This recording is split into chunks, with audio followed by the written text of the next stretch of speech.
అన్నీ తెలిసి నీ అడ్రస్ వెతుక్కుంటూ నేనెందుకు వచ్చానో తెలుసా రణ్వీర్? నువ్వు నీ కూతురు కోసం ఫైట్ చేస్తున్నావు. నువ్వు సవ్యంగా ఉంటే ఏదో ఒకరోజు నేనే నీకు నీ కూతుర్ని అప్పగిస్తాను. ఈ మాట చెప్పడానికి వచ్చావా? కాదు, ఈవినింగ్ మా ఇంట్లో చిన్న గెట్ టుగెదర్ పార్టీ ఉంది. ఆ పార్టీకి నేను ఇన్వైట్ చేయడానికి వచ్చాను. నేనెందుకు ఆ పార్టీకి రావాలి? పార్టీలో నువ్వు నన్ను ఏమైనా చేస్తే? మిమ్మల్ని ఏమైనా చెయ్యాలి అనుకుంటే సారు ఇప్పుడే ఇక్కడే ఈ క్షణమే చేయగలరండి. దానికి పార్టీ అరేంజ్ చేయాల్సిన అవసరం ఏమీ లేదు. నాకు తెలిసిన వాడిగా మర్యాదపూర్వకంగా, ఇంకా చెప్పాలంటే స్నేహధర్మంగా నిన్ను పార్టీకి పిలుస్తున్నాను. తప్పకుండా రావాలి రణ్వీర్. నేను రాను అంటే? నేను రాకపోతే? ఇది నా ఇన్విటేషన్ మాత్రమే కాదు, ఇట్స్ మై ఆర్డర్ టు.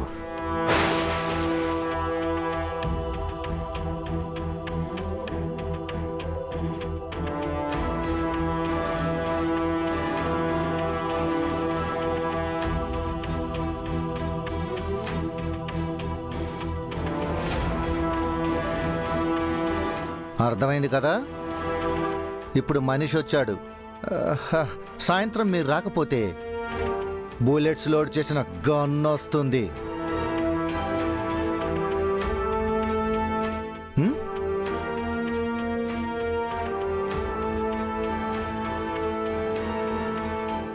దీని మీనింగ్ అంటే లాయరు? ఈవినింగ్ మీరు పార్టీకి వెళ్ళకపోతే షూట్ చేస్తాం అంటున్నారు. నేను అడిగింది అది కాదు. అమరేంద్ర వాళ్ళ ఇంట్లో పార్టీకి నన్నెందుకు పిలిచారు అని. ఫ్రెండ్లీగా పిలిచామంటున్నారు కదా.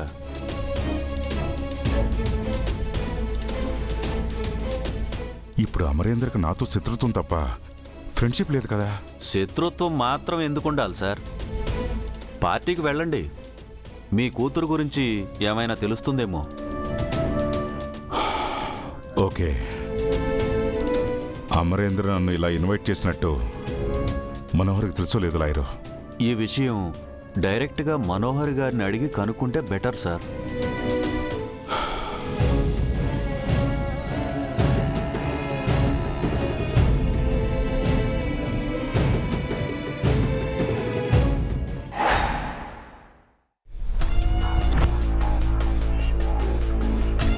ఏంటి రణ్వీర్ నువ్వు చెప్పేది? అవును మిస్ అమ్మా, సారే స్వయంగా వెళ్ళి రణవీర్ని పార్టీకి పిలిచారు. రణ్వీర్ కనిపిస్తే కాల్చి చంపేంత కోపంలో ఉన్న ఆయన వాణ్ణెలా పార్టీకి పిలిచారు? అదే నాకు అర్థం కావట్లేదు మనోహరి. అమరేంద్ర మైండ్లో ఏముందో తెలియటం లేదు. ఈరోజు ఉదయం నుంచి ఆ ఇంట్లో చిత్ర విచిత్రాలు జరుగుతున్నాయి. కాశ్మీర్ నుంచి అమర్ ఫ్రెండ్ లాలా సింగ్ తన వైఫ్ నమ్రత కౌర్ వచ్చారు. ఉదయం సింగ్ గారు అంజు గురించి టంగ్ స్లిప్ అవ్వడం, ఆ మాట పట్టుకొని మనోహరి అంజు గురించి ఎంక్వైరీ చేయడం, ఆ తర్వాత ఆయన ఈవినింగ్ గెట్ టుగెదర్ ఏర్పాటు చేయడం, ఇప్పుడు రణ్వీర్ని ఆ పార్టీకి ఇన్వైట్ చేయడం, ఇదంతా దీనికో దారి తీయబోతుంది రాథోడ్. సారు ఊరికే ఏది చెయ్యరు మిస్ అమ్మా. సారు మైండ్లో ఏదో ఉంది. ఖచ్చితంగా అమరేంద్ర అయితే ఏదో మాస్టర్ ప్లాన్ వేశాడు రణ్వీర్. ఈవినింగ్ నువ్వు పార్టీకి రావద్దు. నేను రాకపోతే బాగుండదేమో మనోహరి. నా మీద అమరేంద్ర డౌట్ వస్తుందేమో. అంటే పార్టీకి రాకపోతే సార్ని చంపేస్తానని అమరేంద్ర గారు వార్నింగ్ ఇచ్చి వెళ్ళారు మేడం. వార్నింగ్ ఇచ్చి మరీ రణ్వీర్ని పార్టీకి పిలిచారంటే సాయంత్రం ఆయన ఏం చేయబోతున్నారు రాథోడ్? ఏమో మిస్ అమ్మా, సార్ అయితే ఇంతవరకు నాకు ఏ విషయం చెప్పలేదు. అమరేంద్ర నాతో కూడా ఏ విషయం ఓపెన్ అవ్వట్లేదు. అసలు గెట్ టుగెదర్ ఎందుకో కూడా క్లారిటీ లేదు. ఒకవేళ మన కూతురు గురించి ఏమైనా చెప్పబోతున్నాడేమో. అందరి ముందు మన కూతురు ఎవరో అనౌన్స్ చేయబోతున్నాడేమో. ఆ విషయం అనౌన్స్ చేయాలనుకుంటే ఆయన ముందే మనతో డిస్కస్ చేసేవారు కదా రాథోడ్. కరెక్టే మిస్ అమ్మా, మీతో చెప్పకపోయినా కనీసం నాతోనైనా మాట్లాడేవారు. అమరేంద్రతో మాట్లాడి నువ్వే విషయం తెలుసుకోవచ్చుగా మనోహరి.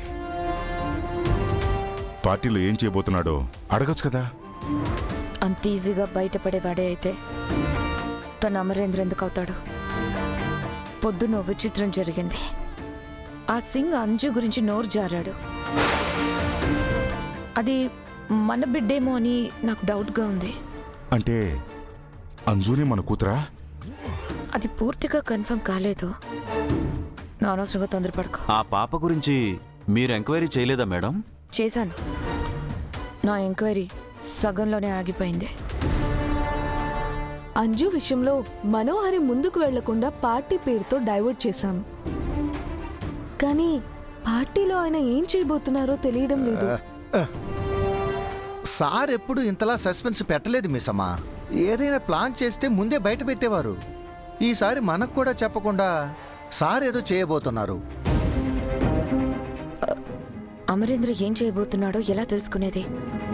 పార్టీ ఏర్పాట్లన్నీ నన్నే చేయమన్నాడు. అది ఎందుకనేది అర్థం కావడం లేదు. ఒకవేళ నన్ను పార్టీకి పిలిచి నన్ను చంపేస్తే? అమర్ ఆ పని చేయాలంటే పార్టీ అరేంజ్ చేయాల్సిన అవసరం లేదు.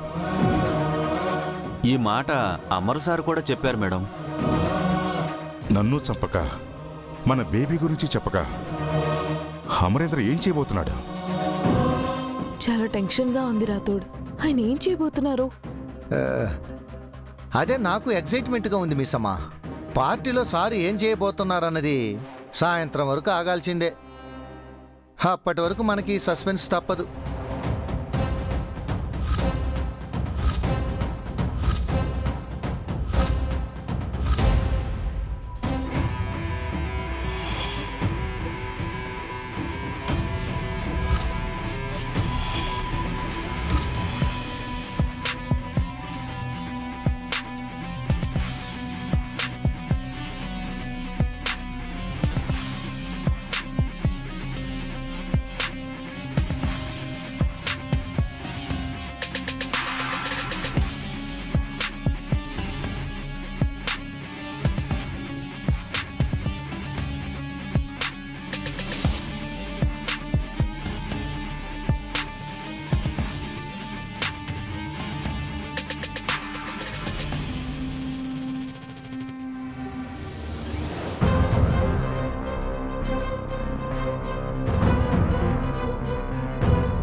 ఏమైనా మనోహరి, పార్టీ అరేంజ్మెంట్స్ బాగానే చేసావు.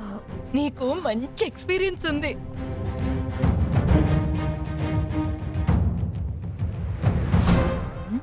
ఏం చూస్తున్నావు?